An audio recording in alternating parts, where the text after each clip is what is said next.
ఓం అస్మద్గురుభ్యో నమః. నారాయణార్యేతి శేఖరపాదభక్తం గోపాలదేశికవరాప్తసమస్తబోధం శ్రీజానకీశచరణార్పితమానసాబ్జం నారాయణార్య ఇతి వర్యమహం ప్రపద్యే. యో నిత్యమచ్యుతపదాంబుజయుగ్మరుక్మ వ్యామోహతస్తదితరాణి తృణాయ మేనే. అస్మద్గురోర్భగవతోస్య దయైకసింధోః రామానుజస్య చరణౌ శరణం ప్రపద్యే. జై శ్రీమన్నారాయణ. ప్రియ భగవద్బంధువులారా, సంసారంలో అనేక రకాలైన విరోధులు ఉంటాయి భగవద్భక్తుడికి. ఆ విరోధుల్ని కనుక తాను తొలగించుకున్నట్లయితే మంచిగా వాడు భగవంతుడిని పొందగలుగుతాడు అని చెప్పే కొన్ని విశేషాలని, కొన్ని ఉపదేశాలని రామానుజాచార్య స్వామివారు అందించిన విశేషాలని మనం తెలుసుకుంటున్నాం. వాటిల్లో 9 మనం తెలుసుకున్నాం. ఈరోజు ఇంకో 3 మనం తెలుసుకుంటాం. సహజంగా ప్రతి వ్యక్తి కూడా పాడైపోవడానికి గల కారణం ఏమిటి అంటే, చూసినవి, విన్నవి, వీటన్నిటిని ఎక్కువ స్మరణ చేస్తూ ఉంటాం. ఏది స్మరిస్తే మనిషి తరిస్తాడో దాన్ని చేయట్లే. మనకి శాస్త్రం చెప్తుంది, అన్నీ దర్శించిన తర్వాత స్మరణ చేస్తుంటాడు మనిషి. యథా ద్రష్టవ్య తథా స్మర్తవ్య. చూసిన దాన్నైనా విన్నదాన్నైనా మళ్ళీ స్మరణ చేస్తే అది మనస్సులో తర్వాత ధ్యాన రూపంలో అలా ఉండిపోతుంది. తథా నిధిధ్యాసితవ్య అంటారు. కానీ మంచి వాటికంటే చెడ్డవి ఎక్కువ స్మరిస్తూ ఉంటాం. మిగతా వాటన్నిటిని స్మరించడం వల్ల మనిషి అనేక రకాలుగా క్రింద స్థితిలోకి వెళ్ళిపోతూ ఉంటాడు. అందువల్ల స్మరించాల్సినవి ఏమిటి, స్మరించకూడనివి ఏమిటి అనేదాన్ని మన పెద్దలు చెప్పారు. బాగుపడాలి అనుకున్నవాడు ఎప్పుడూ సతతము కూడా భగవంతుని యొక్క కథలనే స్మరిస్తూ ఉండాలట. వాటినే స్మరిస్తూ వాడు ఉజ్జీవనాన్ని పొందాలి. అంటే స్మరణ ఎప్పుడు వస్తుంది? దేనైనా చూస్తే కదా. ఒకసారి ఒక వస్తువుని చూసాము, అది బాగుంది అంటే కదా మళ్ళీ స్మరణకి తెచ్చుకునేది, అంటే గుర్తుకు తెచ్చుకునేది. అందుకని దేన్ని పడితే దాన్ని గుర్తు తెచ్చుకోకండి. కొంతమంది చూడండి, ఎప్పుడో పోయిన వాటిని కూడా మళ్ళీ గుర్తు తెచ్చుకుని ఏడుస్తూ ఉంటారు. పోయిన వదిలేయచ్చు కదా. దుఃఖాన్ని ఇచ్చే వాటిని ఎప్పుడు వదిలేయాలి. మన్ని దాటించేవేవో, ఆనందాన్ని ఇచ్చేవేవో వాటిని ఎక్కువ స్మరించాలి. అది బంధహేతువు కాకూడదు. ఆనందాన్ని ఇచ్చేవైనా అలాంటిది కేవలం భగవంతుడు మాత్రమే. దాన్ని స్మరించండి అని చెప్తూ ఉంటారు. అదే కాకుండా కొన్ని స్మరణ చేయొద్దు అని చెప్తారు. ఉదాహరణకి, ఎక్కడైనా మీరు దానం చేశారు, ఆ దానం చేసిందో ఎవరికన్నా పెట్టిందో మళ్ళీ స్మరించకూడదు. చాలామంది ఏం చెప్తారంటే, అదిగోండి ఆ గోపురం నేనే కట్టించాను, ఆ తర్వాత ఆ పంతులు గారికి పంచి పెట్టింది నేనే, అదిగో ఆ పంచ నాదే, నేను ఇచ్చిందే అంటూ ఉంటారు. అలా గుర్తు చేసుకోకూడదు.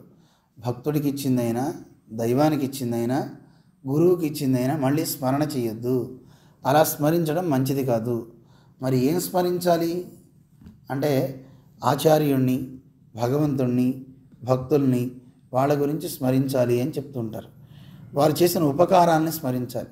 కొంతమంది ఏం స్మరిస్తుంటారంటే, నేను నా గురువుకి ఎంత చేశాను, ఎంత డబ్బులు తెచ్చి ఇచ్చాను, ఇంత చేసినా అసలు గురువుగారికి నా మీద ఉందా భక్తి అని స్మరిస్తుంటారు. అది స్మరించకూడదుట.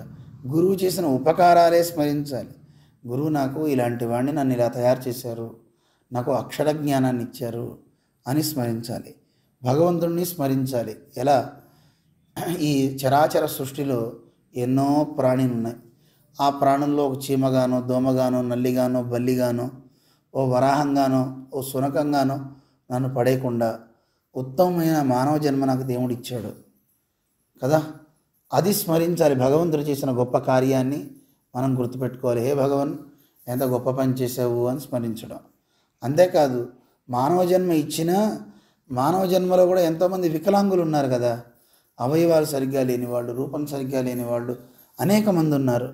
అలా నన్ను చేయకుండా నా కరచరణాది అవయవాలన్నీ కూడా మంచిగా నాకు ఇచ్చేవే, ఇంత గొప్ప కృప నా మీద చూపుతున్నావు కదా అని భగవంతుడిని స్మరించాలి కదండి. దాన్ని మనం స్మరించడం మానేసి నాకేం దేవుడు చేయలేదు అని అనేక రకాలుగా దైవాన్ని అంటూ ఉంటాం. అలా అనద్దు. అందువల్ల స్మరణ విరోధులు ఏమిటి అంటే ఇగో ఇవే. దానికంటే వేరైన చింతన ఏది చేసినా అది మంచిది కాదు. అందువల్ల స్మరణ మంచిది చేయండి అని చెప్పి స్మరణం గురించి చెప్పారు. అంటే దీంట్లోకి వెళ్తే చాలా ఎక్కువ మనం చెప్పుకోవచ్చు. మనకి చూడండి, ప్రహ్లాదుడు ఎంత గొప్పగా చేశాడు. పానీయంబులు త్రాగుచున్ కుడుచుచున్ హాసలు నిద్రాదులు సేయుచున్ తిరుగుచున్. ఆయన ఏం చేస్తున్నా సరే సంతత శ్రీనారాయణ చింతామృతాస్వాద చిత్తుండై మరిచెన్ అంటాడు పోతనామాచుల వారు. చాలా అందంగా చెప్తారు. ఆయన ఆడుతున్నా పాడుతున్నా నిద్రపోతున్నా, మనం నిద్రపోతుంటే ఏవో కలవరిస్తాం లేదా గురక పెడుతుంటాం, రెండు పనులే.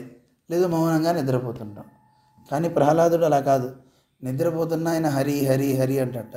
ఆయన జన్మ సంస్కారం అది, భగవద్ అనుగ్రహం, ఆయన ఆచార్యుడైన నారదుడు ఉపదేశించినటువంటి మంత్ర ప్రభావం. అది అందరికీ వచ్చేవి కావు, అదొక అదృష్టం. అలాంటి వాడిని స్మరిస్తే మనకి మంచిది. ఆయన ఏం చేసినా ఆటలు ఆడుతుంటే నవ్వు వచ్చింది అనుకోండి, మనమైతే భలే భలే రా సూపర్ రా అంటాం. కానీ ఆయన హరి హరి అంటుంటాడు. ఎప్పుడూ అదే స్మరణ తప్ప వేరే స్మరణ చేయడు. అంతటి గొప్ప మహానుభావుడు అనమాట ఆయన. అందుకే మన పెద్దలంతా కూడా స్మరణ విషయంలో చాలా జాగ్రత్తగా ఉండండి. స్మరణం మంచి చేయండి తప్ప చెడు చేయకండి. మంచి కథలు అటు దైవానికి సంబంధించినవి, గురువుకు సంబంధించినవి, అలాగే భక్తులకు సంబంధించినవి వినండి. వాటి నింద గనక ఎక్కడైనా ఉంటే ఆసక్తి చూపకండి. ఎవరైనా గురువుని నిందిస్తున్నా, భక్తులను నిందిస్తున్నా, ఒకవేళ దైవాన్ని నిందిస్తున్నా, అలా నింద చేసే చోట చెవులు పెద్దవి చేసుకుని వినకూడదట. హరిహరి అంటూ వెళ్ళిపోవాలట. అలా చెప్పుకుంటూ వచ్చారు స్మరణ విధానంలో. అందుకని స్మరించండి, మంచి స్మరించండి. దీనికంటే విరుద్ధమైనటువంటి వాటిని వదిలేయండి. స్మరణ విరోధి అయిన తర్వాత శ్రవణ విరోధి అని చెప్తున్నారు. శ్రవణము అంటే వినడం కదా, వింటేనే కదా. అసలు నిజానికి ముందు శ్రవణం పెట్టి తర్వాత స్మరణం పెట్టాల్సింది. ఎప్పుడైనా సరే ముందు విన్న తర్వాత కదా స్మరణం చేసేది. సరే వరుస అలాగే ఇచ్చారు కానీ మనం అలాగే చెప్పుకుంటున్నాం. వినడం, భగవత్ కథలను మనం వినేటప్పుడు నాకేం తెలియదంటూనే వినాలి తప్ప, గురువు చెప్తుంటే నాకు అన్నీ తెలుసులే పెద్ద, నువ్వు చెప్పొచ్చేవాడివే అన్నట్టు మొహం పెట్టకూడదట. నాకేం తెలియదు, నాకు అన్నీ తెలుసుకోవడానికే నేను ఇక్కడున్నాను అని కూర్చోవడం ఒక విధానం. అందువల్ల శ్రవణ విధానం, ఉపన్యాసం జరిగేటప్పుడు, భగవత్ కథ చెప్పేటప్పుడు దానికి అవాంతరం కలిగించకూడదు. శ్రవణం చేసేటప్పుడు ప్రధానమైనది ఏంటంటే, కొంతమంది చూడండి శ్రవణం చేసేటప్పుడు దాని మీద లక్ష్యం ఉండదు. మాట్లాడితే అని ఆవలిస్తుంటారు, గట్టిగా శబ్దం చేస్తూ ఆవలిస్తారు. అలా ఆవలించడం కానీ, లేదు భగవత్ కథ జరుగుతుంటే విషయం చెప్పేటప్పుడు అది వినకుండా పక్కవారితో మాట్లాడడం కానీ, దాని మీద లక్ష్యం లేకుండా ఉండడం, అది మంచిది కాదు. అలా చేస్తే ఆ శ్రవణ విరోధి అవుతుంది. అది భగవత్ కథ చెప్తున్నారు కదా, చెప్పేటప్పుడు చాలా ఉత్కంఠతతో. ఒక పశువు పొలంలో గడ్డి మేస్తూ ఉంటుంది. ఆ గడ్డి మేసేటప్పుడు ఎక్కడ యజమాని వచ్చి నన్ను తీసుకుపోతాడో అని భయంతో గబగబా గడ్డి మేయటమే చేస్తుంది తప్ప ఎక్కడా తన దృష్టి మిగతా వాటి మీద పెడుతుందా? నేను తింటున్నా, నన్ను అందరూ చూస్తున్నారా చూడటం అని భావించదు. గబగబా తినేయాలని ఆతృత. ఈ లోకంలో మనల్ని కూడా ఎప్పుడు యమధర్మరాజు తీసుకుపోతాడో ఎవడికి తెలియదు. అందుకని ఆయన తీసుకువెళ్ళే లోపులోనే మనం ఏం చేయాలో అది చేసేయాలి అంటారు. ఎందుకంటే మృత్యువు ఎప్పుడు కబళించి తీసుకుపోవడానికి మన జుట్టు అలా పట్టుకుందంట, కేశాలను పట్టుకుని రెడీగా ఉంటుందంటే, ఇంద్రియాలను పట్టుకొని ఎప్పుడు కబళిద్దామా అని చూస్తుంటుంది. మనకి చక్కగా వేదాంతులు చెప్తూ ఉంటారు. ఒక కప్ప ఒక కీటకాన్ని తినడానికి నోరు తెరిచిందట. అలా నోరు తెరవగానే ఆ తినే లోపల ఆ కప్పను తినడానికి వెనకాతల పాము నోరు తెరిచిందట. ఆ పామును తినడానికి ఇంకో పెద్ద పాము నోరు తెరిచిందట వెనక. ఒకదానికి ఒకటి తెలియదు దానికి వెనకాతల ఏం జరుగుతుంది అనేది. నేను దీన్ని తింటున్నాను కదా అనుకుంటుంటారు. అలాగే మనం ఇప్పుడు అన్నం తింటున్నాం, ఏవో వ్యవహారాలు చేస్తున్నాం, కానీ మన్ని మింగే మృత్యు వెనకాతల ఉంది, మనకి తెలియట్లేదు అది. అందుకని మృత్యుదేవతకి ఒక ఉపసేచనం, ఓ నంచుకునే ఆవకాయ బద్ద లాంటి వాళ్ళంట మనందరం. అలా ఒకసారి అలా మింగేస్తట. అందుకనే ఏం చేయాలి? ధర్మాన్ని ఆచరించండి. మృత్యువు తీసుకువెళ్ళే లోపల మీ సమయాన్ని వృధా చేసుకోకండి అని మన పెద్దలు చెప్తూ ఉంటారు. అందువల్ల శ్రవణ విరోధి చాలా ప్రధానం అన్నమాట. మంచి వినండి. వినేటప్పుడు ఎప్పుడైనా సరే మీ కార్యానికి ఆ శ్రవణం చేసేదానికి విరోధం కలగనివ్వకండి. విన్నదాన్ని మంచిగా స్మరించండి. దాన్ని మననం చేయటం అంటారు. ఇందా మనం చెప్పుకున్నాం కదా. అందుకని శ్రవణం చేసేటప్పుడు గురువు చెప్పేటప్పుడు ఆ చెప్పే విషయం తనకి తెలిసినా ఏమీ తెలియనట్టు ఉండాలి తప్ప పక్కవాడిగో ఇప్పుడు ఇదే చెప్తారు చూసుకో, ఇదే చెప్తారని తానే ముందు చెప్పకూడదు. అందువల్ల అలా ఒకవేళ చేసినట్లయితే అది శ్రవణ విరోధి అంటారు. శ్రవణం చేసేవాడికి అది చాలా విరోధం అన్నమాట. ఆ చెప్పే విషయానికి కూడా విఘ్నం కలిగించకూడదు, ఆటంకం కలిగించకూడదు. అందువల్ల శ్రవణ విరోధి అనేది కూడా మనకి చెప్తున్నారు. ఇప్పుడు మొత్తం ఎన్ని విరోధులు చెప్పుకున్నాం? మొట్టమొదట స్మరణ విరోధి చెప్పుకున్నాం, రెండవది శ్రవణ విరోధి. వినే దాంట్లో ఏమరపాటు లేకుండా, ఏమరపాటు అంటే పరధ్యానం అంటారు. ఏమంటారు? పరధ్యానం.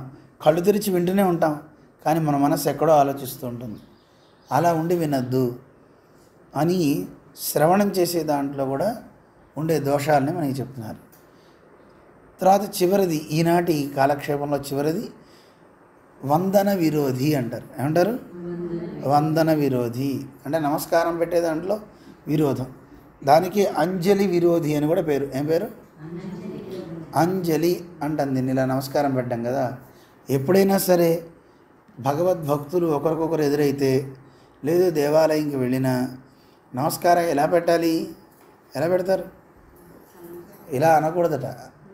ఎలా దండవత్ ప్రణమేత్ భువి, ఒక కర్రను అలా వదిలితే ఎలా కింద పడుతుందో అలా గురు సన్నిధిలో కానీ భగవత్ సన్నిధిలో కానీ నమస్కారం పెట్టేటప్పుడు ఆడవాళ్ళైతే మోకాళ్ళ మీద, మగవాళ్ళైతే పూర్తిగా సాష్టాంగం పడాలి. పొద్దున నమస్కారం పెట్టేశా కదా అని మళ్ళీ ఎదురైతే పొద్దున పెట్టేశాక అక్కర్లేదు అనుకోకూడదట. ఎప్పుడు కనపడితే అప్పుడు, ఎప్పుడు దేవాలయంకి వెళ్తే అప్పుడు సాష్టాంగ నమస్కారం చేసి లోపలికి వెళ్ళాలి. ఆ నమస్కారం చేసేటప్పుడు కూడా కొంతమంది ఏంటంటే పూర్తిగా వంగకుండా సగం వంగి అలా నమస్కారం, అంటే వాడి పాదాలకి వాడు నమస్కారం పెట్టుకుంటున్నాడు.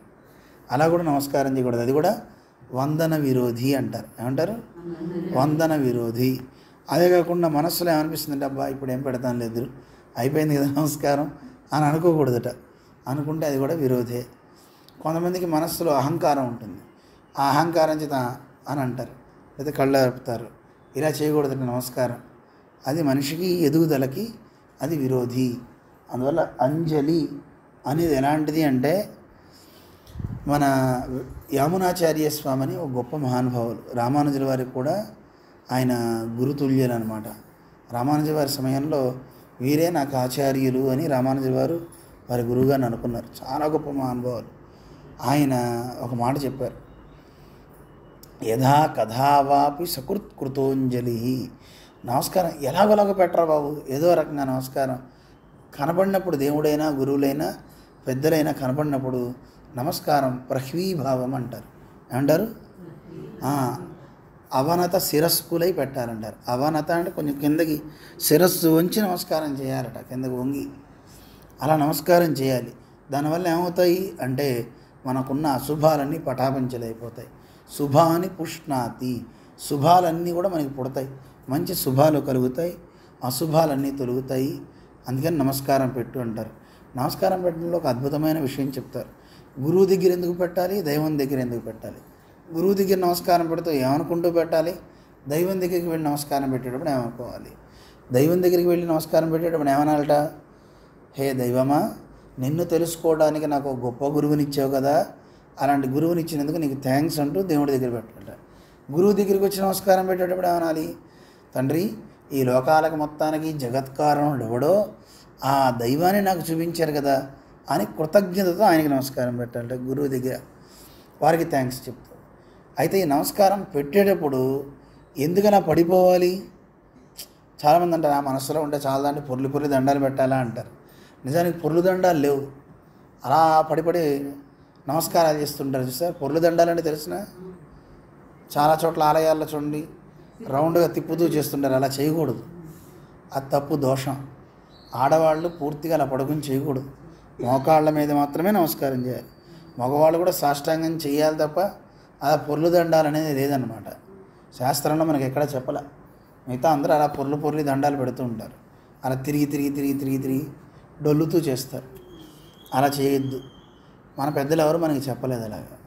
సరే, నమస్కారం పెట్టేటప్పుడు ఎందుకని నమస్కారం పెట్టాలి అంటే, ఎప్పుడైతే ఒక మొయ్యలేని బరువు మోసేవాడు మొయ్యలేక వచ్చి ఒకసారి పడిపోతాడో, అలా దేవుడు కనపడినా గురువు కనపడినా అలా టప్పున పడిపోయాం అనుకోండి, అప్పుడు దేవుడు అనుకుంటాట ఆయన పరమ కృప కలిగిన వాడు కదా, ఆయన అయ్యయ్యో వీడి వీపుని నేను బోల్డంత కర్మ ఉంది, వాడు మోస్తున్నాడు, మొయ్యలేక పాపం పడిపోయాడు అనుకుంటాట ఆయన.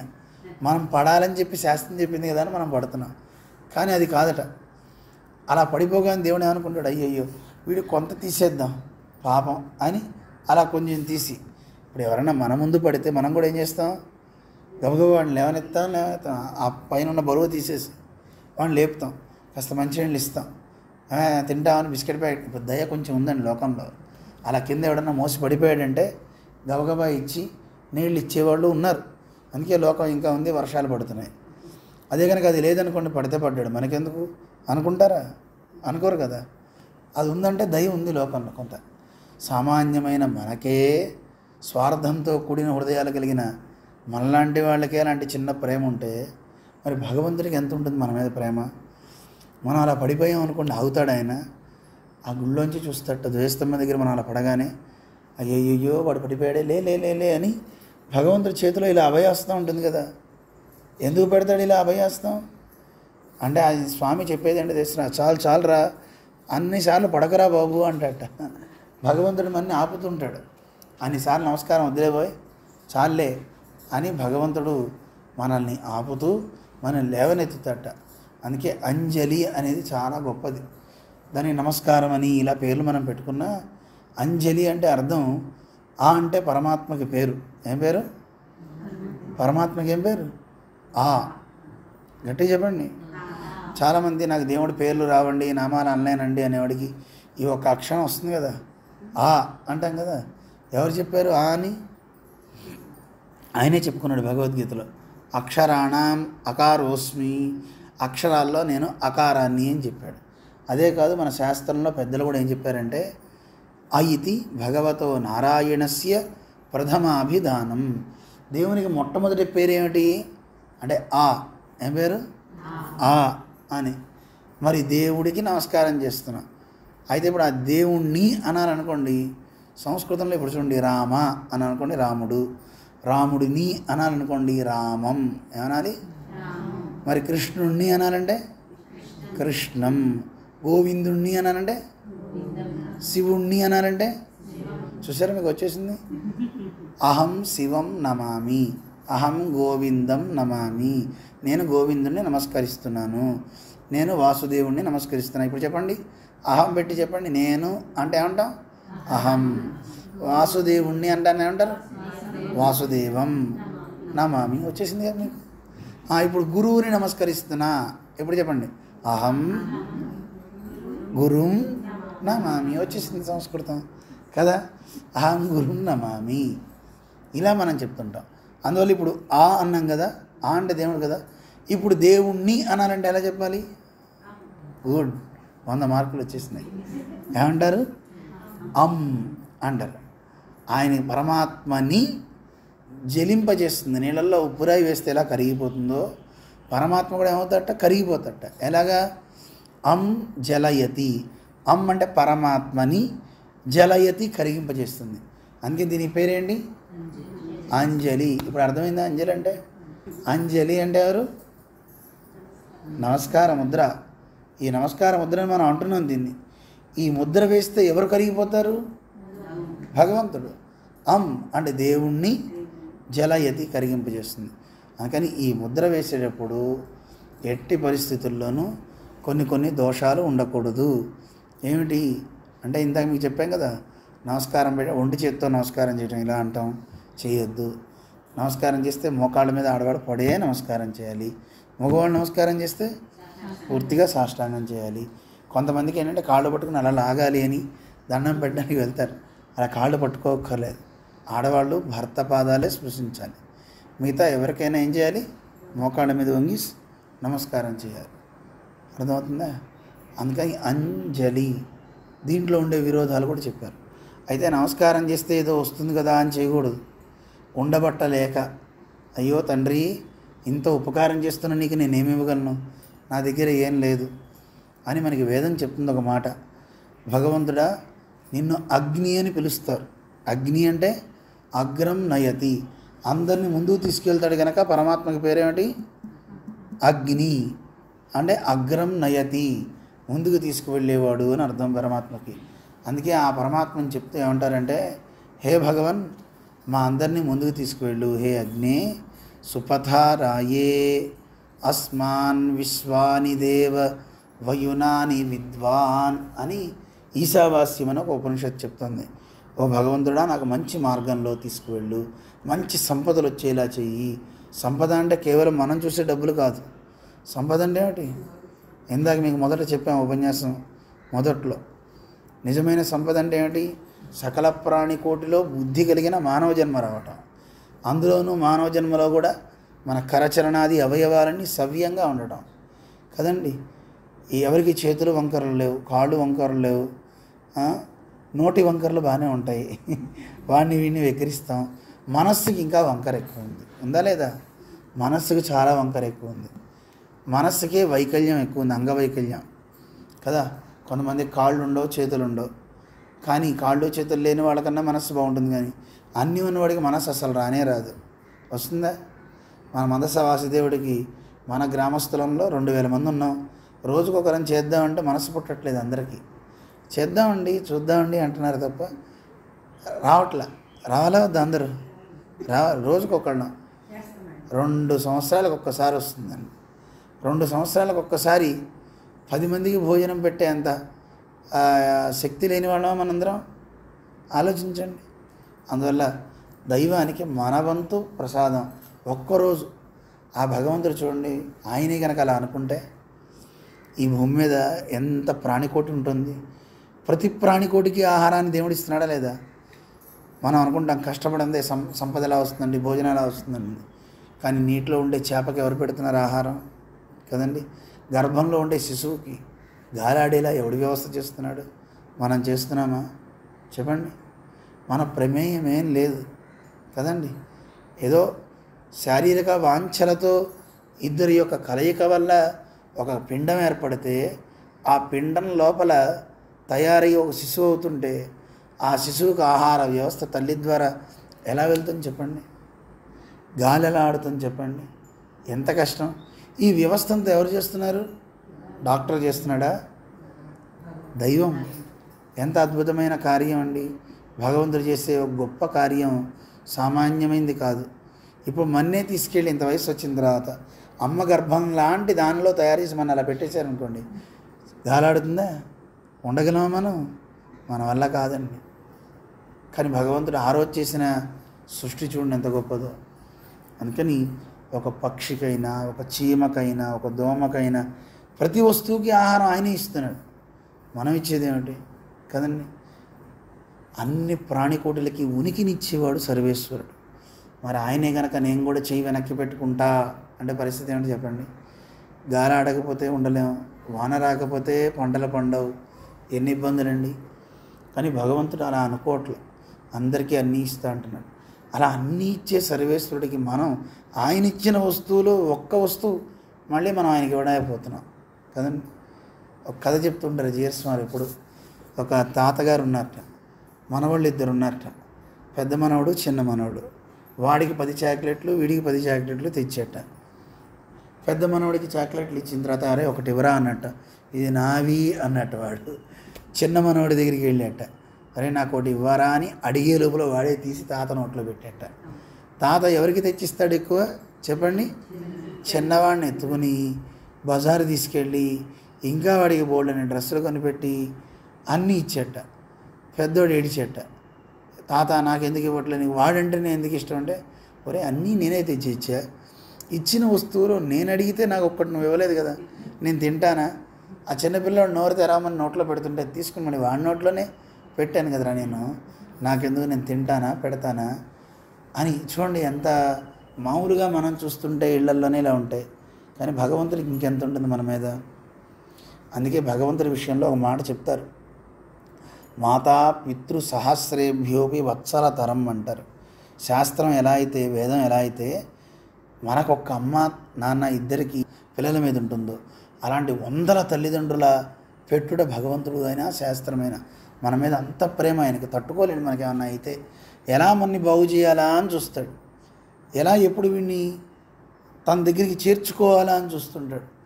అలాంటి గొప్ప వ్యక్తిత్వం కలిగినటువంటి భగవంతునికి మనం ఏమిచ్చి రుణం తీర్చుకోలేము. మరి ఏం చేయాలి? అందుకే శుక్లయజుర్వేదం చెప్తుంది, ఆ భగవంతునికి మనం ఏం చేయలేము. ఆయనకి భూయిష్టాంతే నమ భుక్తిం విధేమ, హే భగవన్ నీకు నమస్కారం, ఇంతకంటే మేమేం చేయలేము, ఏమి ఇవ్వలేము. ఏమి ఇవ్వగలం? ఏమి ఇద్దామన్నా అన్నీ నీవే. ఎవరో కవి చెప్పాట, తండ్రి నీకు అన్నీ ఇద్దామనుకున్నాను, ఇద్దామనుకుంటే రత్నాలు ఇద్దామా, రత్నాకరో నిజగృహం, మీ మామగారి ఇల్లే అది, సముద్రుడు ఉండేది, అందువల్ల రత్నాలు నేనేమి ఇవ్వను. పోనీ మంచి ఫలాలు ఇద్దామా, లేదా ఏమి ఇద్దామన్నా నేను అన్నీ నువ్వు సృష్టించినవి, కానీ ఒక్కడిని మాత్రం ఇద్దాం అనుకుంటున్నానయ్యా అన్నట్ట. ఏమిస్తావు అంటే నీ దగ్గర లేనిది నా దగ్గర మాత్రమే ఉన్నది అన్నట్ట. ఏమిటి అంటే మనస్సు ఇస్తా తీసుకో అన్నట్ట. దేవుడు అడిగట్టవరే మరి మనస్సు నా దగ్గర లేదా అన్నట్ట. లేదు కనుకే ఇన్నాళ్ళ నుంచి నేను స్తోత్రం చేస్తున్నా, నన్ను చూడటం లేదు, మరి నా మనస్సు ఎక్కడికి వెళ్ళింది అంటావు అన్నట్ట. రాధ దగ్గరికి వెళ్ళిపోయింది నీ మనస్సు, అందుకే నా మనస్సు ఇస్తున్నా తీసుకుని నా మనస్సుతో నువ్వు నన్ను చూసి నన్ను అనుగ్రహించు. ఎందుకంటే నేను మనస్సు అంతా అక్కడే ఉంది, రాధ దగ్గర ఉంది, రుక్మిణి దగ్గర ఉంది. అందుకని హే భగవన్ నా మనస్సు తీసుకొని నన్ను చూసి నన్ను అనుగ్రహించు. నిజానికి ఆ మనస్సు కూడా వాడిదే కదండి, సర్వేశ్వరుడిదే కదా. అందువల్ల మనం భగవంతునికి ఏమీ ఇద్దామన్నా అన్ని వస్తువులు ఆయనవే. అందుకే మనం ఏం చేయాలి? రెండు చేతులు జోడించి నమస్కారం పెట్టడమే. అందులో కూడా ఎలా నమస్కారం చేయాలో కూడా ఇందాక చెప్పాం. దాంట్లో ఎక్కడా కూడా దోషం ఉండకూడదు. ఆంజనేయ స్వామి చేస్తారు చూడండి, ఎత్ర ఎత్ర కృతమస్తకాంజలిం అంటుంటారు కదా, ఎత్ర ఎత్ర రఘునాథ కీర్తనం తత్ర తత్ర కృతమస్తకాంజలిం. ఎక్కడ రామ కీర్తనం వినపడితే చాలు ఆంజనేయ స్వామి ఏం చేస్తారు, రెండు కాళ్ళు ముందుకు వచ్చేస్తాయిట, స్ట్రైట్గా అలా నిలబడ్డు, చేతులు రెండు ఇలా ఉంటాయి, శిరస్సు కిందకు వంగిపోతుంది, కళ్ళ వెంట నీరు కారిపోతుంది. బాష్పవారి పరిపూర్ణ లోచన, ఆయన కళ్ళల్లో నీళ్లు తిరిగిపోతాయిట. అంత గొప్ప భావన. ఆ రాముడు అంటే అంత ఇష్టం ఆంజనేయ స్వామికి. అందుకే అలాంటి భక్తులు ఎవరు ఉండరండి లోకంలో. అలాంటి భక్తిని మనం ప్రసాదించమని దేవుణ్ణి కోరాలా వద్దా? అలా కోరుతూ ఏవి మన దగ్గర ఉండకూడదో అవి మనకి చెప్తున్నారు. అందుకని అంజలి విరోధి కూడా మనం తెలుసుకున్నాం. 3 విరోధులు తెలుసుకున్నాం. ఏమేంటి? మొట్టమొదటిది స్మరణ విరోధి, 2 శ్రవణ విరోధి, 3వది అంజలి విరోధి. అంటే మనం అన్ని విరోధాలు నేర్చుకుంటున్నాం, అంటే నెగిటివ్ నేర్చుకుంటున్నాం. ఏ నెగిటివ్ మనం వద్దనుకుంటున్నామో అవి తెలిస్తే అసలైనవి మన దగ్గర ఉంటాయి. ఏవి చేయకూడదన్నారో అవి చేయకుండా ఉంటే చాలు కదా. చేయకూడనివి తెలుసుకోవాలి ముందు. డూస్ అండ్ డోంట్స్ అంటారు. మన పెద్దలు ఏమి చేయకూడదో వాటిని మనకి వివరించి చెప్పారు భగవద్ రామానుజులు. ఎంత కరుణ, ఎంత దయ వాళ్ళకుందో చూడండి. ఓం అస్మద్గురుభ్యో నమః. విశిష్టాద్వైత సిద్ధాంత ప్రచారేక విహారిణే శ్రీమన్నారాయణాచార్య స్వామినే నిత్యమంగళం. యావత్ ప్రపంచ సంపూజ్య చరణాయ మహాత్మనే శ్రీమన్నారాయణాచార్య ఇతి రాజాయ మంగళం. శేషో వా సైన్యనాథో వా శ్రీపతిర్వేది సాత్వికైః వితర్క్యాయ మహాప్రాజ్ఞైర్భాష్యకారాయ మంగళం. శ్రీమతే రమ్యజామాతృమునీంద్రాయ మహాత్మనే శ్రీరంగవాసినే భూయాత్ నిత్యశ్రీర్నిత్యమంగళం. ఓం అస్మద్గురుభ్యో నమః. జై శ్రీమన్నారాయణ.